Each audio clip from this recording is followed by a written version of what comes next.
Dans les précédents épisodes, nous avons parlé du développement et de la pré-production du triptyque Le Seigneur des Anneaux, produite pour New Line Cinema par Barry M. Osborne et Winged Film, la boîte du réalisateur Peter Jackson qui a écrit le film en trio avec son épouse, scénariste et productrice Fran Walsh, et la scénariste Philippa Boyens qui a remplacé Stephen Sinclair qui a bossé dessus au début. Aujourd'hui, il est enfin temps d'aborder le tournage au cours duquel le script a continué à évoluer. Jackson travaillait sur le scénario avec ses deux co-autrices le week-end, et le script évolue aussi au cours des discussions avec les acteurs suivant leur implication. Le tournage a duré 15 mois et a été basé en Nouvelle-Zélande, à Wellington, dans les studios Stone Street. Une ancienne usine de peinture achetée par la boîte de Jackson pour le Seigneur des Anneaux. C'est là qu'étaient basées diverses équipes telles que l'atelier costume. Elle est située à peine 2 km des ateliers de Weta Workshop, ce qui est plutôt pratique. D'anciens bâtiments de l'usine ont été transformés en au moins 4 plateaux de tournage, faisant chacun entre 440 et 1500 mètres carrés. Et en plus de ça, exprès pour la trilogie, ils ont construit un plateau insonorisé de 1176 mètres carrés.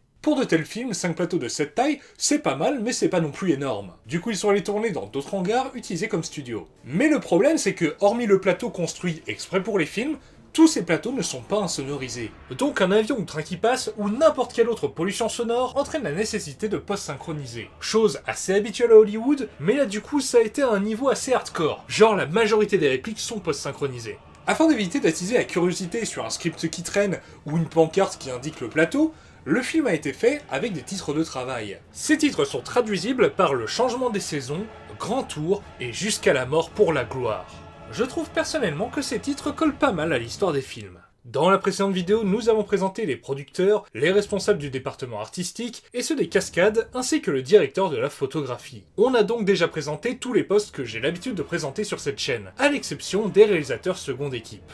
On a vu dans la précédente vidéo que les scènes de maquette étaient dirigées par Alex Funk, mais sur le tournage, il y avait aussi une petite seconde équipe. Peter Jackson dirigeait 2 équipes en même temps. Genre l'une sur un plateau et l'autre sur celui d'à côté, ou à quelques centaines de mètres l'une de l'autre. Il arrivait souvent que Jackson délègue la direction de cette petite seconde équipe à quelqu'un d'autre. Par exemple, le producteur Barry M. Osborne qui a aussi pas mal dirigé de plans d'hélicoptères. Il y a eu aussi des scènes dirigées par le coproducteur Rick Porras ou par la productrice Fran Walsh. Mais ça n'est pas tout, il y avait également une seconde équipe à part entière qui lors du tournage principal a tourné autant de jours que l'équipe de Peter Jackson. Elle fut dirigée par John Maffey, dont j'ai parlé dans une précédente vidéo centrée sur lui, mais aussi dans la vidéo sur Avengers dont il a dirigé la seconde équipe. La seconde équipe du film, hein, pas de ma vidéo.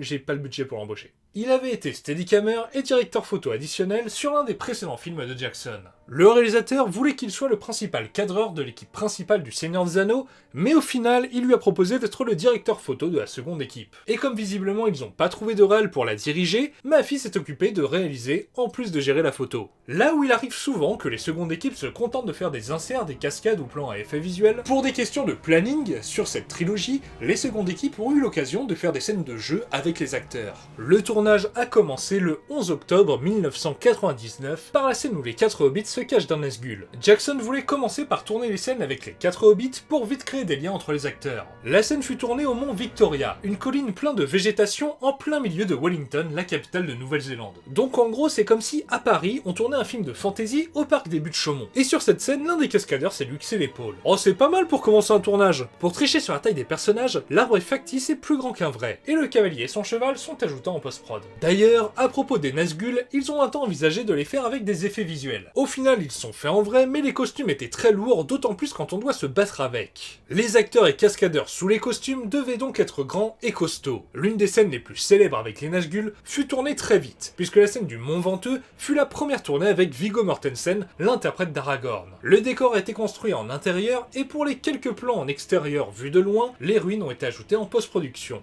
Ils ont ensuite continué à tourner avec les Hobbits, Aragorn et les Nazgûl, puisqu'ils se sont occupés des scènes de bris. Le décor extérieur fut construit à l'échelle humaine dans une ancienne base militaire à Wellington, et le décor fut détruit avant que les travaux prévus après la fermeture de la base commencent. Le décor fut étendu grâce aux effets visuels. C'est là que fut tourné un caméo de Peter Jackson. Il était supposé à la base fumer une pipe, mais il a pas supporté, donc il a mangé une carotte. L'intérieur du poney fringant fut lui construit majoritairement à l'échelle des Hobbits, sur un des plateaux de Stone Street.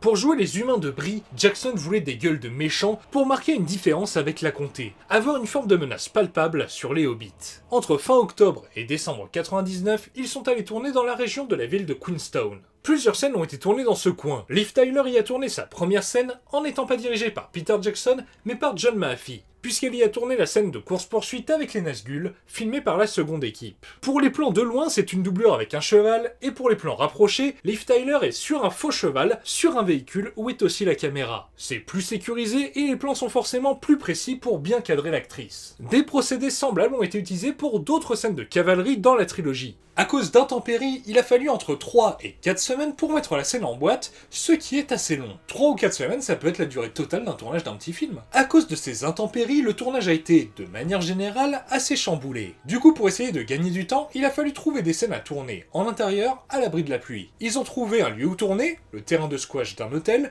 et il a donc fallu trouver un décor qui puisse rentrer sur le terrain.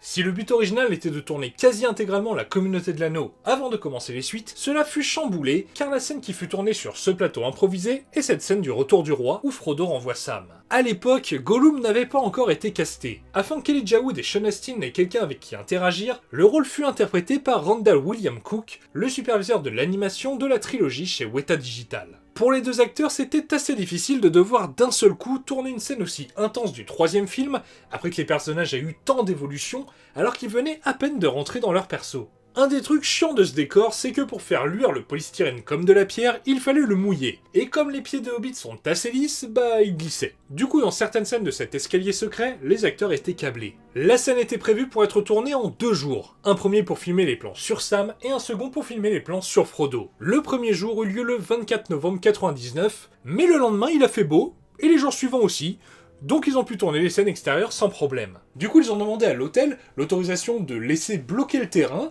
avec le décor dessus, le temps qu'ils reviennent pour finir les scènes. 1 an plus tard, car c'est le 30 novembre 2000 qu'ils sont venus tourner les plans sur Frodo, sur ce terrain de squash qui a aussi accueilli quelques autres scènes. Toujours à Queenstown, à la fin de l'année 99, ils ont tourné le combat final de la communauté de l'anneau. À l'origine, le combat devait avoir lieu dès l'accostage de la communauté de l'anneau. Ils avaient construit un décor de port qui a été emporté par les intempéries. L'eau avait monté de plusieurs mètres. Du coup, la scène a été supprimée et les restes du décor ont été mis dans celui de Hamonen afin d'avoir plus de ruines. C'est quelque chose d'assez récurrent dans cette trilogie de faire de la récup pour économiser. Par exemple, une bonne partie des ruines qu'on voit dans la trilogie sont des restes de décors précédemment utilisés. C'est là que Sean Bean a joué sa première scène dans le rôle de Boromir, une scène assez intense avec Frodo, ce qui doit pas être la séquence la plus simple pour commencer. Plus de 100 acteurs et cascadeurs étaient présents pour interpréter les Uruk-hai, et c'était pas forcément évident à cause de leurs grands pieds, le peu de visibilité sous les masques, et surtout la chaleur. Parce qu'en décembre en Nouvelle-Zélande c'est l'été, et il faisait extrêmement chaud. Certains interprètes d'Uruk ont même fait des malaises à cause de la chaleur. Pour interpréter Lurtz, le leader des Uruk, ils ont choisi Lawrence Makoare. Un monsieur d'1m93, bien costaud, parfait pour incarner l'imposant guerrier. Et son maquillage était très long à faire, 10 heures. Et 10 heures, c'est pas une façon de parler. Il arrivait à 22 heures au maquillage pour être sur le plateau le lendemain matin et commencer sa journée de tournage. Autant dire que le soir, il devait être bien crevé et il avait toujours au moins un jour de pause entre chaque jour de tournage. Parce que sinon, à la fin de journée, il serait déjà l'heure d'aller se faire maquiller pour le lendemain. Le tournage a repris en janvier 2000, après un break pour les fêtes de fin d'année. Ian McKellen, revenant du tournage d'X-Men, a interprété pour la première fois Gandalf le 17 janvier 2000 dans le décor de Bitbourg, alors que la scène suivant sa mort avait été tournée avant, fin 1999. Ce décor extérieur, inspiré d'une campagne anglaise fantasmée du XVIIIe siècle, a été construit à taille réelle avec 1 an d'avance afin que la végétation ait le temps de pousser par-dessus les constructions. La famille d'éleveurs, à qui appartient le terrain, a pas mal aidé, notamment en déplaçant les moutons en fonction de là où la production avait besoin qu'ils broutent ou non la végétation. Pour accéder au lieu de tournage, il a fallu construire une route. Et pour construire la route, l'équipe du film a fait appel à l'armée. Il faut croire qu'aux yeux du gouvernement néo-zélandais de l'époque, les potentielles retombées économiques du film étaient assez fortes pour demander à l'armée d'aider l'équipe du film. En tout, le décor compte une 40aine de trous de Hobbit. Par contre, en 1 an, ils n'ont logiquement pas eu le temps de faire pousser 7 arbres, c'est donc un faux. Chacune des feuilles ont été posées une à la main, ce qui devait être bien fastidieux. Pour jouer sur les échelles et montrer la petite taille des Hobbits, la production envisageait d'utiliser des animaux avec des malformations, les rendant plus grands que la normale. Ils ont par exemple songé à utiliser un très grand taureau. Le problème c'est que ses pieds étaient de taille normale, donc ils ne pouvaient pas marcher normalement. Donc ils ont changé d'avis. Et personnellement je trouve ça pas si mal, parce qu'au fond je trouve l'idée un petit peu glauque.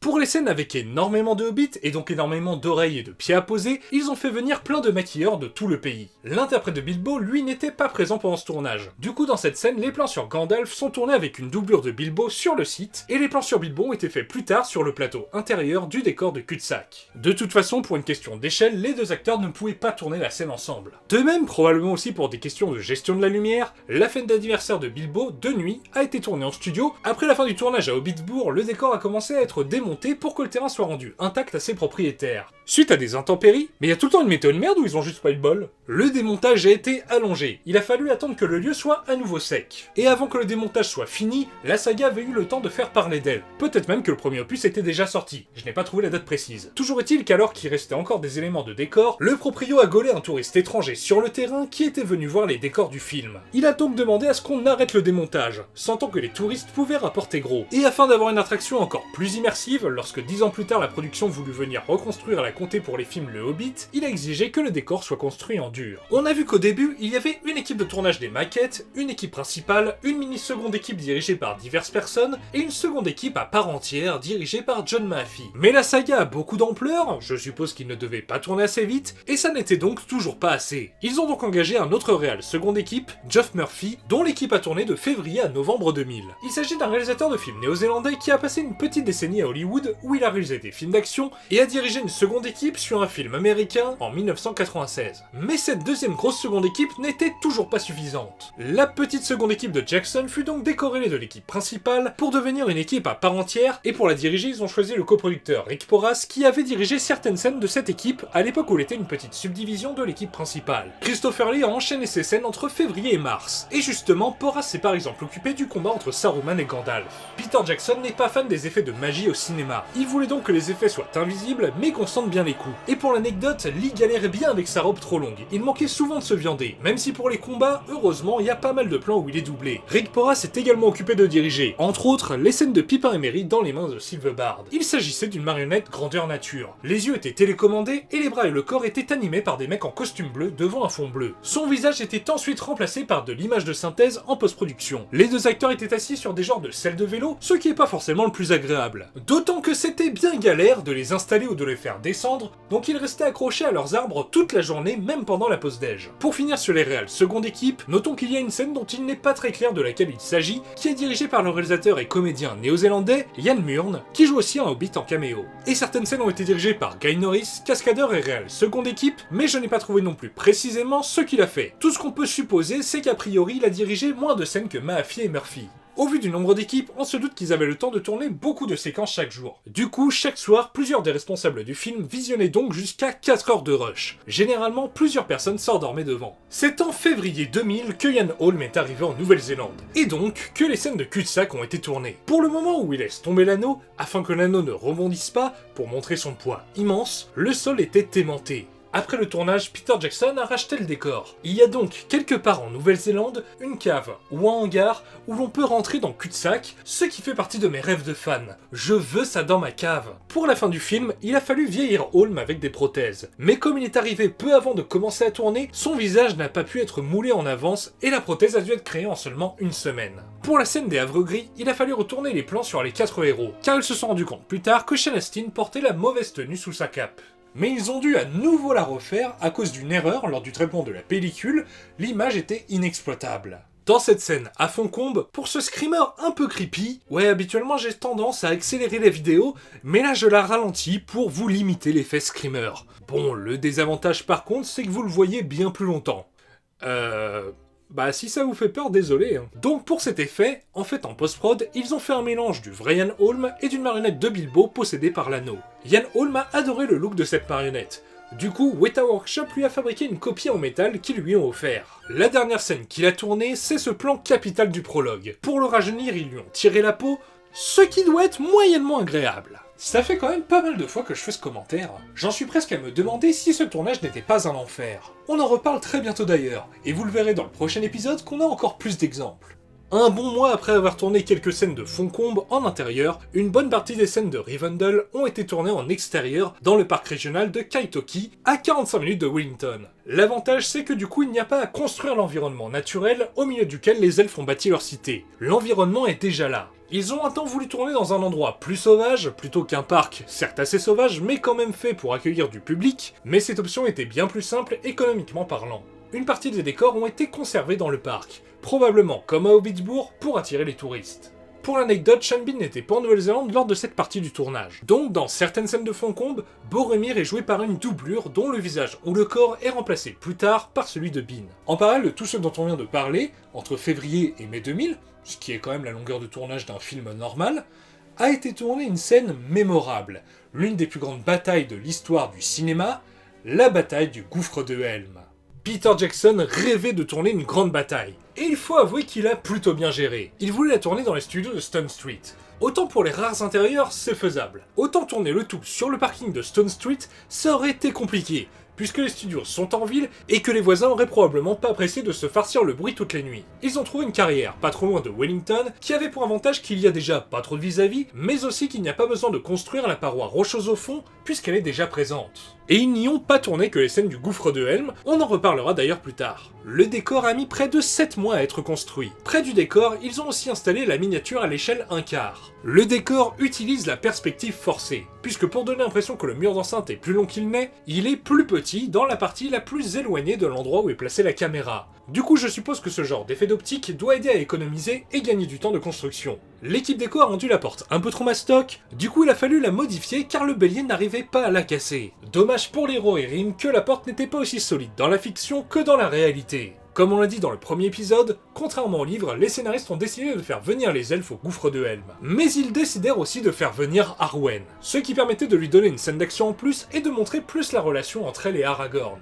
Liv Tyler s'est donc beaucoup entraînée, mais après que l'information ait fuité, l'idée n'a visiblement pas plu aux fans. Et au final, elle fut donc abandonnée, tout en gardant les elfes. Jackson voulait que la séquence soit en partie tournée en caméra à l'épaule, car ça donne un côté reportage de guerre. C'est une technique pas mal utilisée pour donner un côté immersif et réaliste. L'essentiel de la séquence a été dirigé par le réal seconde équipe, John Maffey, en raison du fait qu'il est, d'après Jackson, quelqu'un très concentré et patient, ce qui est pas mal pour gérer un chaos organisé. Et il faut dire que ce tournage était un sacré enfer. Le tournage au gouffre de Helm a duré 4 mois, dont 3 de nuit sous de la pluie artificielle. Ce qui fait donc que le tournage était épuisant, mais aussi que les tenues des Uruk étaient trempées. Pour les faire sécher, ils utilisaient des fours et des sèche-cheveux. Et à force de tomber, rouler, se battre, il fallait que les armures soient réparées entre chaque nuit. Il y avait parfois jusqu'à 120 Uruk sur le plateau. Et aussi des tas d'humains et elfes. Il a d'ailleurs fallu 6 mois pour créer toutes les armures des soldats venant en aide au Rohan. Probablement en raison des conditions de tournage pas très agréables, les elfes étaient parfois pas forcément très à fond. Et un soir, les Uruk-hai se sont amusés à les provoquer. Ils ont fini par frapper leur lance au sol, ce qui fut filmé et gardé. Personnellement, j'aime bien ce genre de détails. Un délire très figurant pour se revigorer malgré la fatigue, qui devient un moment iconique de la scène. D'ailleurs, entre les prises, pour s'occuper et rester chaud, des cascadeurs faisaient parfois le haka. Restons sur les Uruk-hai en citant le courage des cascadeurs, puisque sous leur costume, ils voyaient pas forcément parfaitement. Alors si on rajoute à ça la fatigue et la pluie artificielle, c'est probablement pas les meilleures conditions pour se battre ou de se jeter du haut d'un rempart de plusieurs mètres de haut en essayant de viser le tapis en bas dans le but de ne pas décéder. Il faut avouer que c'est quand même agréable de pas mourir au travail. Pour rester sur les cascades, c'est lors d'un combat au gouffre de Helm que Viggo Mortensen s'est pris un mauvais coup d'épée qui a cassé sa dent. Il a demandé de la glu pour recoller et recommencer. Mais les responsables du tournage, bien plus raisonnables que lui, l'ont envoyé chez le dentiste. Enfin, à ce niveau, être plus raisonnable que lui, ça m'a pas l'air d'être très compliqué. En parlant de dentiste, rien à voir avec le gouffre de Helm, mais un jour, Billy Boyd a dû aller chez le dentiste. Et pour être capable de sortir ses répliques de l'après-midi, il a demandé à ne pas être anesthésié lorsqu'on lui a percé la dent. C'est bien le travail et j'adore ces films, mais je suis pas sûr que ça méritait de s'imposer une telle souffrance. Et puis ça valait bien le coup, puisqu'au final il a tellement sué qu'il a perdu ses pieds de hobbit. Revenons au gouffre de Helm pour dire que le réalisateur John Maffey est un fan de snowboard. Et c'est donc lui qui a proposé l'idée de Legolas qui fait du surf dans l'escalier. Et il faut avouer que la scène est bien cool. La scène aurait dû être faite par un cascadeur, avec peut-être quelques gros plans sur le visage d'Orlando Bloom, mais celui-ci voulait le faire lui-même pour faire des plans où on voit bien l'action et son visage, mais aussi probablement pour le kiff de le faire. Le tournage de la bataille fut une telle galère que pour marquer le coup à la fin, les membres de l'équipe de tournage qui y ont participé ont tous eu le droit à un t-shirt « J'ai survécu au gouffre de Helm ». Le décor a été gardé et transformé en un autre décor dont on parlera dans le prochain épisode. C'est en avril 2000, alors que le gouffre de Helm était toujours en tournage, qu'est arrivé en Nouvelle-Zélande l'interprète d'un des personnages les plus marquants de la trilogie, Gollum.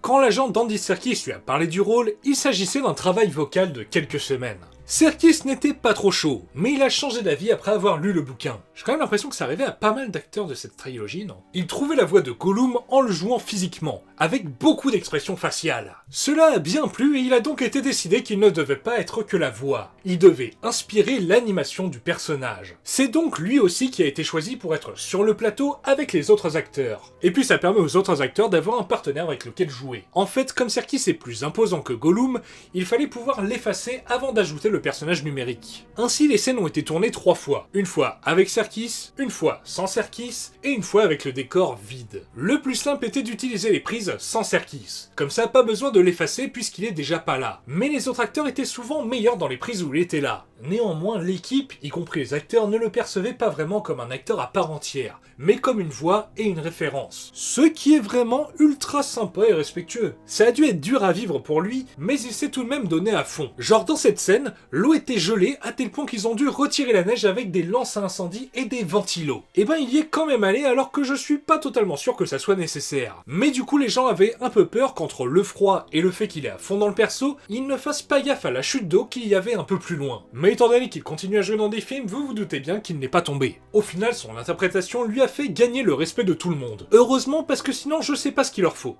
Et aujourd'hui, il est probablement l'acteur le plus célèbre pour un personnage en image de synthèse. Si au début ça n'était pas forcément une évidence, il est devenu logique qu'il devrait jouer Sméagol avant sa découverte de l'anneau. Et il fut aussi décidé d'adapter le design de Gollum pour qu'il ressemble un peu plus à Serkis. Terminons sur Serkis avec une petite astuce de grand-mère. Si jamais vous avez prévu de vous défoncer la voix, je vois pas bien l'intérêt, mais vous faites ce que vous voulez. Ceci dit, je suis un peu mal placé pour dire ça, parce qu'après 1 ou 2 heures d'enregistrement, là je commence à avoir un peu la gorge en feu. Lui, pour survivre à la voix de Gollum, il prend une boisson à base de miel, citron et gingembre. Je pense que je vais aller voir si j'ai ça dans ma cuisine. C'est sur cette anecdote mi-pseudo-culinaire et mi-pseudo-médicinale que nous allons nous quitter. On se retrouvera dans le 4e épisode qui sera consacré à la seconde moitié du tournage principal. On y parlera du Gondor, du Rohan et du Mordor. Si vous avez aimé cette vidéo, n'hésitez pas à la liker, la partager et la commenter pour la faire gagner en visibilité. Si vous ne voulez pas rater les prochaines, abonnez-vous. Et je suppose que vous savez qu'apparemment, il faut aussi mieux mettre la cloche. Je vous laisse, il faut que j'aille dans ma cuisine me faire une boisson à base de miel, citron et gingembre. À bientôt.